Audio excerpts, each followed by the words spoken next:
Je sais pas, je sais pas comment je sais pas comment commencer cette vidéo. Je suis déshydratée. Enfin, on va commencer par le début. Je sais même pas si je vais publier en fait. Je, c'est compliqué. Mais il faut que je m'exprime. On est le lundi 1er octobre. Là, je me trouve dans l'appartement de Chris. C'est mon mec pour ceux qui savent pas. Enfin bref, je suis sur Paris. Là, je suis chez lui. Je suis supposée être en cours à Lille. Mais pourquoi je suis là? Parce que hier il s'est passé quelque chose. Après, je sais que c'est des choses qui arrivent très souvent, j'en entends beaucoup parler, mais j'avais jamais vraiment, bah jamais, enfin j'avais jamais assisté à, j'avais jamais assisté à ça de près en fait. Et par contre, j'ai beaucoup de mal à parler. Bon, alors, en gros, hier je devais rentrer chez moi sur l'île, hier dimanche, pour reprendre les cours ce matin, lundi. Et je prends un Wigo parce que c'est ce qu'il y a de moins cher. Bon, c'est extra entrée de Paris, mais 10 euros, donc voilà, ça vaut le coup. Et donc pour atteindre bah, mon arrêt de Wigo, il fallait que je prenne le RER A parce que mon Wigo était à Marne-la-Vallée chez ci. Et donc voilà, je me rends au RER. J'étais à Châtelet-Léal, ou Châtelet, enfin, Châtelet. J'étais là-bas et donc j'attendais tranquillement mon RER quand je vois soudain, ou soudainement, je sais pas comment vous dire, quand je vois en tout cas d'un coup, un mec, mais littéralement devant moi. Déjà que je suis dans un état psychologique pas top à ce moment-là. Je vois un mec courir en plein milieu des voies, comme ça, en hurlant. Il était suivi par des hommes, je sais pas si c'était la police ou ça. En fait, ça n'aurait pas dit la police, on aurait dit un truc au-dessus, qui, euh, qui le suivait avec des armes, mais des armes mastoc, qui le suivait. Tout le monde hurlait. Le mec qui était là était désespéré. Il disait lâchez-moi, lâchez-moi. J'ai jamais vu quelqu'un courir aussi vite devant mes yeux. En gros, il a tenté de, de mettre fin à ses jours, comme ça. Et on sentait une telle détermination, un tel désespoir en fait dans ses paroles. Et honnêtement, j'étais sous le choc, mais j'avais deux sentiments. Je ressentais deux choses en même temps. En fait, je me disais, putain, le mec, il veut vraiment mettre fin à ses jours. Je tremblais. J'avais peur qu'on lui tire dessus, en fait, parce que les gars, ils avaient des armes et tout le monde criait, tout le monde était dans la confusion. Et j'avais peur qu'on lui tire dessus. Et en même temps, je me dis, putain, est-ce que le mec qui fait ça parce qu'il a une bombe sur lui, donc est-ce que moi aussi je vais crever? C'était c'était beaucoup de choses. Beaucoup de choses. Et moi, j'étais là, je suis restée, je sais pas combien de temps, tremblante. J'étais choquée en fait. Et du coup, je suis restée assise. Et en fait, j'ai même pas pensé à me dire, oh putain, mon train et tout. En fait, il y a plein de gens qui ont commencé à péter des câbles et à dire, ouais, ils font chier, euh, ils cassent les couilles, ces gens, si tu veux crever, crève. Si tu veux crever, crève dans ton coin, viens pas faire chier les gens. Et en vrai, je suis sûre que ça aurait été le genre de réaction que j'aurais eu si j'avais pas assisté à la scène, en fait. Et c'est le genre de réaction que j'ai souvent eu quand j'entendais des trucs comme ça. Vous savez qu'on prenait le train et que vous entendez, alors malheureusement, on doit s'arrêter pendant telle ou telle minute parce que bah, un homme a tenté de traverser les voies ou un homme a tenté de mettre fin à ses jours. Et on est là, oh là là, il casse les couilles et tout ça. Mais je vous promets que quand ça se passe devant vous, c'est c'est autre chose. C'est autre chose. Et sur le moment, je réalisais pas, en fait, j'étais juste choquée et j'avais pas vraiment de réaction. C'est passé hier soir, vers 19h30. Ouais, vers 19h30. J'avais pas vraiment de réaction. Et du coup, j'attendais, tout ça. Et je voyais que les minutes défilaient. Et après, le RER, il est arrivé. Mais sauf que j'étais dans le RER Et enfin, il bougeait pas. Et j'ai rencontré quelqu'un, un homme, enfin, avec qui je parlais et tout ça, en fait, comme si rien ne s'était passé, en fait. J'ai rencontré un homme comme ça, il travaillait dans le maquillage. Enfin, en gros, il s'appelle Mehdi d'ailleurs. Il est venu me voir, il me dit, vous travaillez dans le maquillage? Bon, là, visiblement, non. Mais je lui dis oui, oui. Et du coup, de là, on a commencé à parler. Mais je sais pas pourquoi, mais j'ai fait comme si c'était rien passé. Et ça, c'est très courant chez moi. Quand il y a quelque chose qui me touche beaucoup et qui me fait du mal, bah, je fais comme si ça n'existait pas. Et donc, on a parlé pendant, je sais pas moi, un quart d'heure, 20 minutes. Et je voyais que les minutes passaient, que le RER ne bougeait pas et qu'on n'avait pas d'informations. Et je voyais l'heure et ça mettait 1 heure de trajet pour arriver jusqu'au Ouigo. Donc c'était mort. Donc je suis descendue du RER, j'ai dit au revoir à Mehdi. Euh, j'ai appelé Chris, j'ai tenu au courant. Et il y a eu un moment de blanc comme ça où je ne savais pas quoi faire. J'étais, ben, je ne savais pas quoi faire. Du coup, je me suis posée au McDo,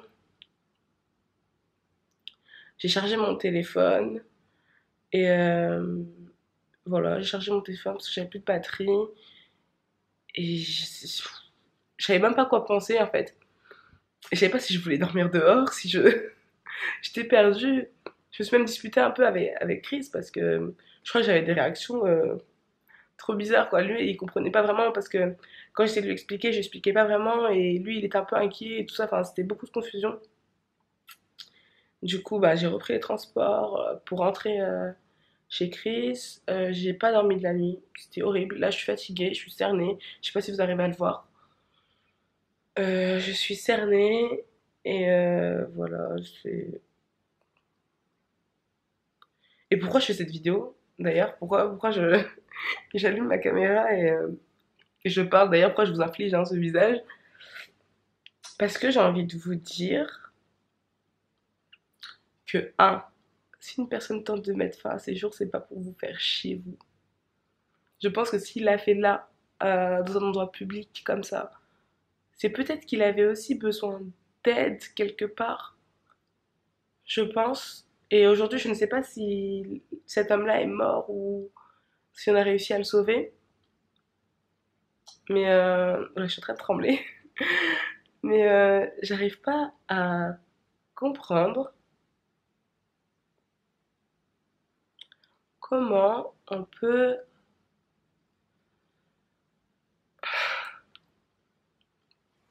se sentir si mal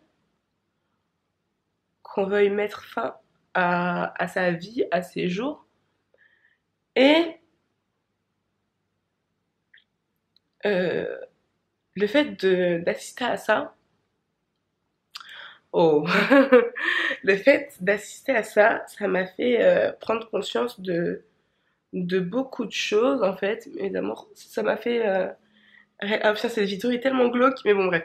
Ça m'a fait réaliser que la vie est tellement courte, tellement précieuse. Et tout ce qu'on a, tout ce qu'on possède, regardez, je suis dans un appartement, j'ai un lit, j'ai un ordinateur, j'ai des vêtements, j'ai la santé, j'ai mes 2 jambes, mes 2 mains, j'ai la vue, j'ai tout en fait pour être heureuse.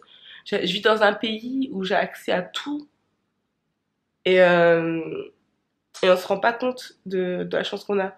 Je vous ai vous, j'ai ma famille, j'ai mes amis.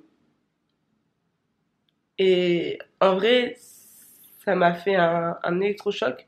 Je me suis dit, mais faudrait remercier pour tout ce qu'on a. Parce qu'il y a des gens qui sont tellement dans la détresse. Dans la détresse. La vie, c'est pas seulement euh, l'argent, le matériel. C'est aussi, ben, comment vous expliquer? Vous savez, il y a des gens qui sont tellement seuls, tellement seuls. Mais vraiment, qui n'ont personne sur qui compter et qui ressentent un tel mal-être. Et moi, j'espère que jamais je ne me sentirai si mal que je voudrais mettre fin à mes jours. Et si par hasard, toi qui es en train de traverser une telle période dans ta vie, j'espère pas. Et en tout cas, c'est pas ce que je souhaite même à mon pire ennemi. D'ailleurs, je n'ai pas d'ennemi. Eh bien, essaie de relativiser. Je sais que c'est facile à dire. Et dans ton cas, ça doit pas être facile à faire. Mais pose-toi les bonnes questions. Pose-toi les bonnes questions. Moi, je crois beaucoup au destin et au... Et comment dire, les choses n'arrivent pas pour rien. Et je me dis que si tu es sur cette terre, c'est qu'il y a une raison. Il faut juste que tu t'efforces à la trouver, en fait. C'est tout. Et je sais même pas si ce que je veux transmettre est compris. Mais c'est que je veux dire... Enfin, ce que je veux dire, c'est que... Merde, quoi. Enfin, on a une vie, on a beaucoup d'opportunités. Et il faudrait pas les gâcher pour une mauvaise passe, pour... ne vous laissez pas entraîner dans la dépression, dans ce cercle vicieux du je me sens mal, du je me dévalorise, parce que on a tous une valeur. Et j'aimerais que tout le monde ait la chance d'avoir quelqu'un sur qui compter et tout le monde ait la chance. Parce qu'en fait, le mec, je le connais pas. Parce que d'ailleurs, ouf, j'ai appelé ma mère pour... parce que ma mère, c'est ma vie. Pour lui en parler et tout, et je pleurais. Je vais pas pleurer dans cette vidéo parce que voilà, faut pas abuser. Et elle me dit, mais Audrey, tu le connais? Et j'étais là, mais je le connais pas, maman, mais j'ai pas ressenti la peine qu'il ressentait, hein, bien sûr que non. Mais j'étais quand même assez triste, pas forcément par rapport à lui, mais je me disais, mais comment tu peux en arriver là? Comment sur cette terre tu n'as trouvé, ou dans une vie, tu n'as trouvé aucune raison dans ta vie, il y avait même pas une seule chose qui te disait, ah bah écoute, tu vois, t'as ça, ne lâche pas. Et moi, je voudrais que vous, vous ayez cette chance-là, en fait. Personne ne mérite ça. Je voudrais que vous ayez cette chance-là de pouvoir parler à quelqu'un. Et puis, si vous avez personne, parlez à, parlez à moi. Vous savez, moi, je vous répondrai. Je dis pas que je prends toute la misère du monde sur mon dos, mais je trouve ça dommage d'arriver à un stade où tu vas, enfin, j'arrive pas à m'exprimer. Mais juste pour vous dire, mes amours, ne vous laissez pas abattre en fait. Pas du tout. Pas du tout. Parce qu'il y a tellement de belles choses à vivre. Et vous méritez tellement de belles choses, vous savez même pas à quel point. Vous méritez tout. Et vous pouvez tout avoir si vous le voulez, si vous en donnez les moyens. Donc, lâchez rien. Et voilà. Ça, ça m'a fait beaucoup, ce montage, ça va être horrible. Ça m'a fait beaucoup réfléchir même sur moi, ma propre vie. Je me suis dit, mais Audrey, des fois t'es là, tu te plains pour de la merde en fait. T'es là, tu te plains, tu te dis, ouais, ça me casse les couilles, j'en ai marre de ci, j'en ai marre de ça. Mais en fait, pour rien, je devrais apprendre à plus relativiser et à me rendre compte de la chance que j'ai, parce que j'ai une chance. Je vais pas commencer à parler de religion ici, hein, mais j'ai une chance si vous saviez. C'est pas permis d'avoir cette chance-là. C'est pas permis, même des fois je me dis, mais est-ce que c'est normal? Donc, appréciez ce que vous avez, appréciez le bien, appréciez votre entourage, votre famille, vos amis. ce que chaque jour l'univers vous apporte. Je vais me la jouer un peu philosophe, mais c'est un peu le cas. Appréciez-le, mes amours, c'est important parce que là, dehors, il existe des milliers de personnes qui vivent une détresse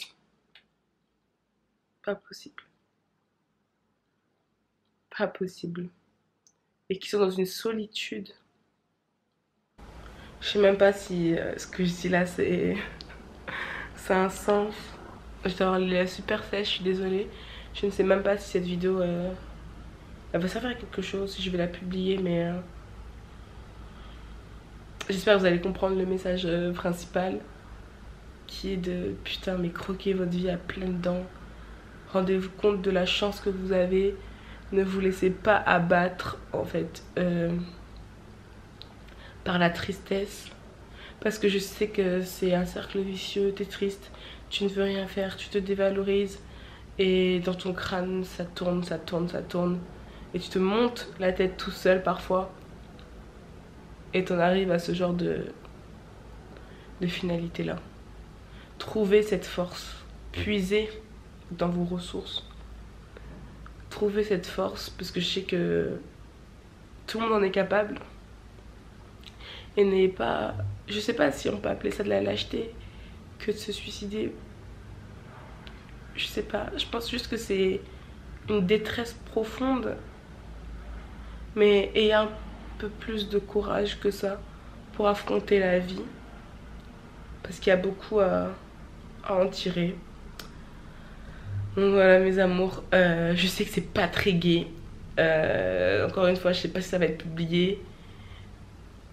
Si j'arrive à transmettre si j'arrive à transmettre le message à ne serait-ce qu'une personne, c'est cool. Mais voilà, moi ça m'a complètement chamboulée. J'arrête pas de me refaire la scène en tête. Et voilà, là je suis en train de trembler là. Mais bref, j'espère en tout cas que vous allez très bien, que tout se passe bien dans votre vie. N'oubliez jamais de remercier. Peu importe ce que vous remerciez, remerciez l'univers, remerciez Dieu, remerciez votre mère, votre père, mais remerciez, soyez reconnaissant de ce que vous avez, et parce que vous avez beaucoup. Oh, si vous saviez, vous avez énormément. Peu importe ce que vous traversez, rendez-vous compte que vous avez beaucoup, beaucoup de choses. Donc voilà, vous êtes, ça je sais pas si vous le savez, je vous l'ai déjà dit une fois dans une de mes vidéos. Mon père me le dit tout le temps, tu es unique et tu as de la valeur. Et je pense que je vais finir cette vidéo sur ça. Salut mes amours.